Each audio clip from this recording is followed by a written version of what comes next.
this is the second of my short lectures to acquaint you with the concept of Chansijing, and it's necessarily pretty abbreviated because I believe you could easily write an entire book about Chansijing and still have a lot to say.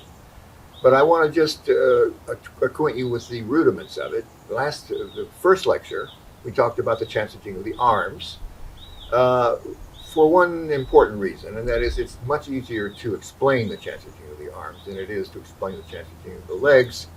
But by analogy, it should be very easy for you to understand. So I'll just go in for a second to remind you of the Chansijing of the arms terminology. When both parts are rotated inward this way, we call this yang rotation. When they're both rotated outward, we call that yin rotation. That's the yin rotation of both parts, upper and lower. Then when one part is yin and the other part is yang, in this case, this is called push or on.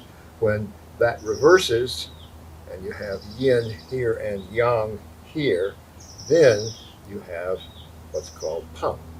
And this is named this because of its appearance, because pung means kind of rounded or swollen. And that will have some sort of reference later with the legs. Now today I'd like to continue this to the legs. And again, I'll rely on your analogy to the arms sometimes to make it easy to do. The legs have something happening with them that must be mentioned first, and that is, it isn't true of the arms, and that is they're attached to the ground in some way, or at least one of them usually is. Even if you're doing a kick or something like that, one of your legs is going to be attached to the ground. So it has an obligation in the feet to maintain a perfectly flat surface at all times, however you move. This is especially true of the leg that is supporting you and usually controlling your body. Now, this is important because only with this very flat surface can you use the Chansijing of the legs in order to do what it usually does, and that is move the body around, turn the waist, and control the entire torso. Okay? And this is extremely important. So again, you've always got to remember anything I might say has to relate to the fact that the feet should be consciously extremely flat and with the with the center of your force right on the bubbling well, which is right behind the ball of the foot. I should say, essentially, it's pretty much the same as what we say in Western boxing when they say the boxer should be on the balls of his feet. It's just that the way that's described, it tends to make you think that maybe he's like walking on his toes. And the way the Taijiquan is described, it tends to make you think maybe he's more flat-footed and with the weight farther back. But really, it's the same point. It controls the body very easily, and you can move on it. But also, you must think of it as having a very flat surface, so that winding forces that go to the floor have a flat surface to employ with friction. Now, to get into the actual movements and changes of the legs, again, let's think by analogy. We had this double yin of the arms. So if I rotate the upper part of the leg out, and I rotate the lower part of the leg out, we have a double yin in this case. So this is a yin step because the whole thing is rotated out like this. If we rotate both parts in, we call this yang. So if I rotate this part in, and then the foot in also, this is a yang rotation of the leg.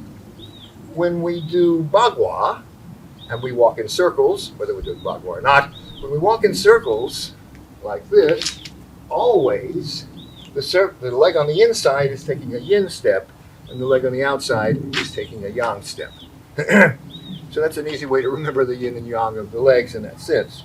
Now in Taiji we have something a little more complex, which relates to the arms in an analogous way.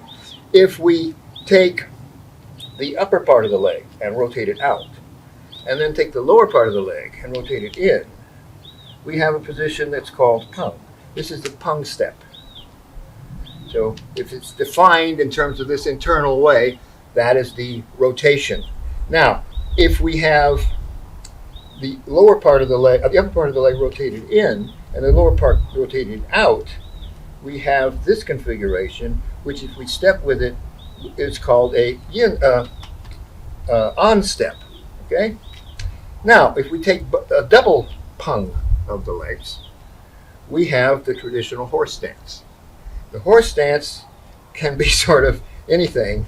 Doesn't have to have a certain, big look. It depends on how big your horse is. But the important part is, this is a double pung position of the legs.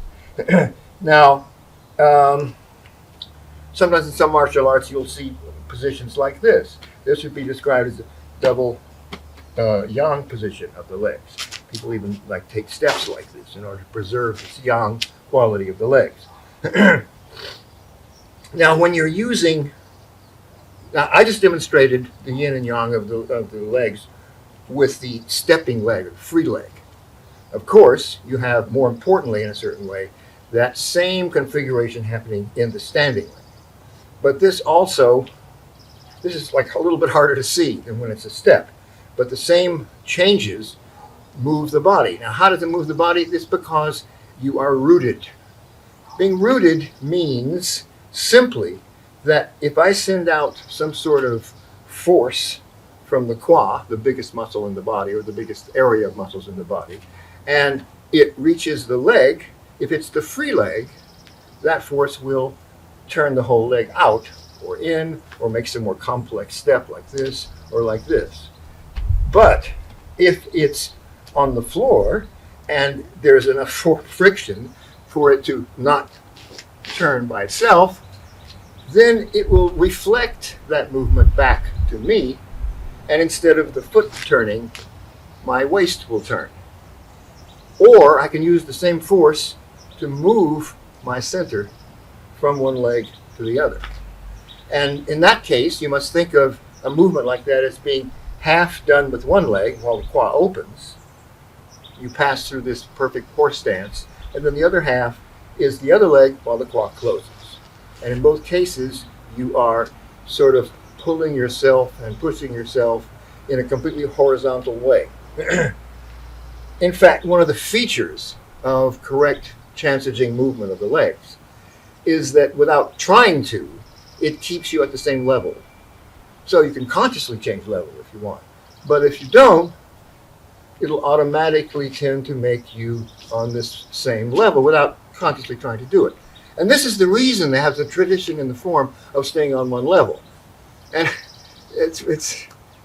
you mustn't make the mistake in Taijiquan of defining skills by their apparent result. In other words, this is designed to be a side effect, you might say, of doing the right thing.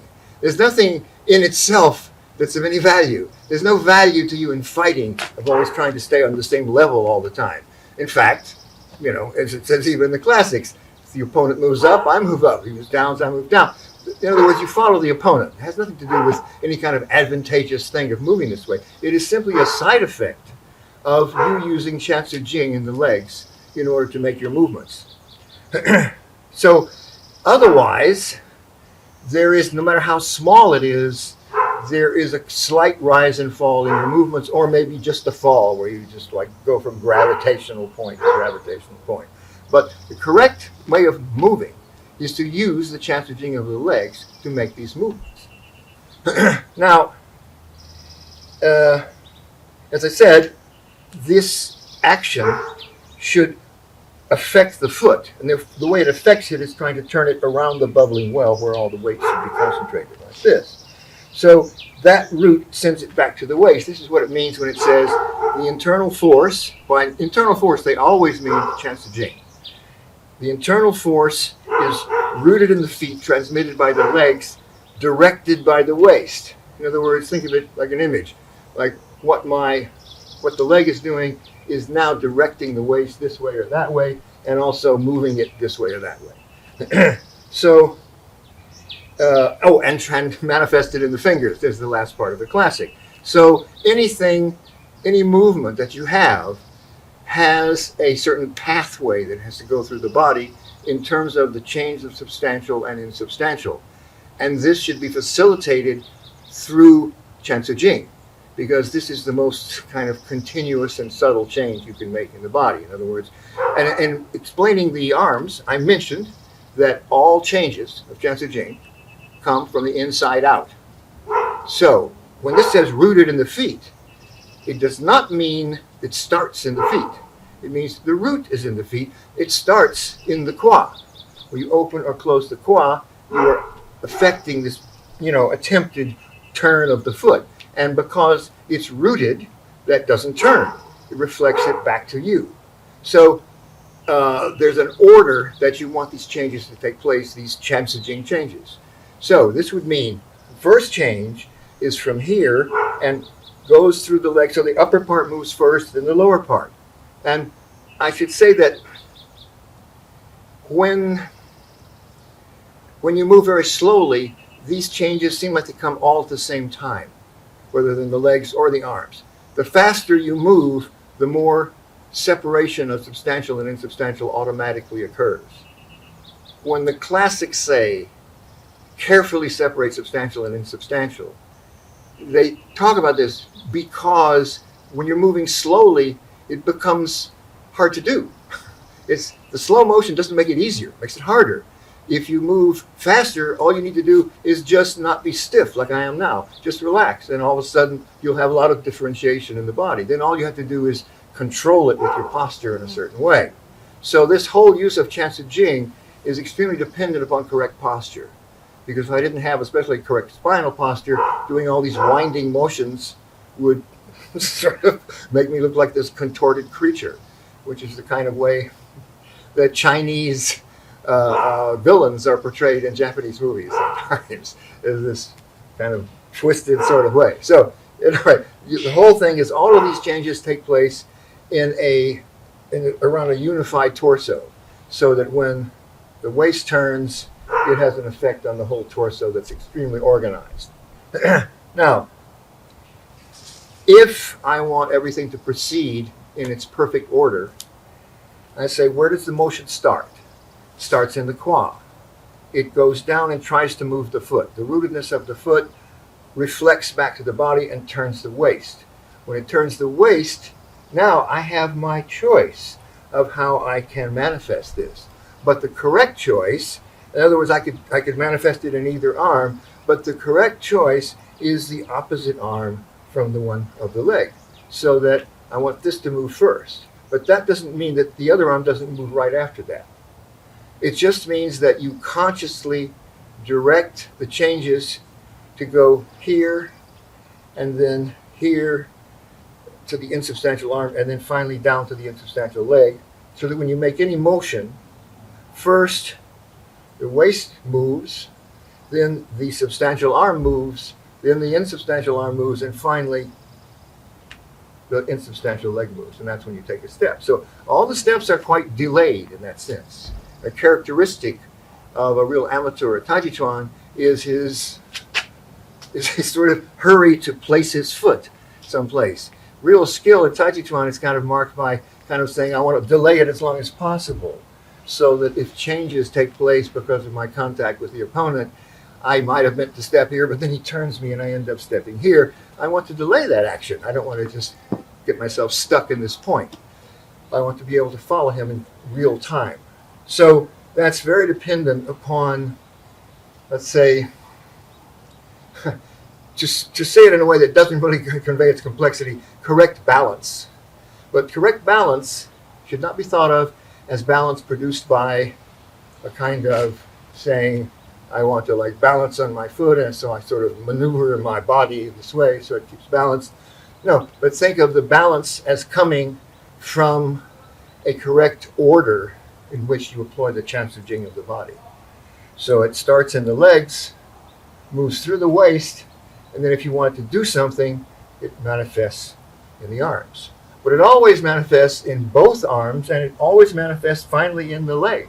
Even if the leg doesn't step or do anything obvious, it must adjust, because otherwise the movement of the body would change its flatness.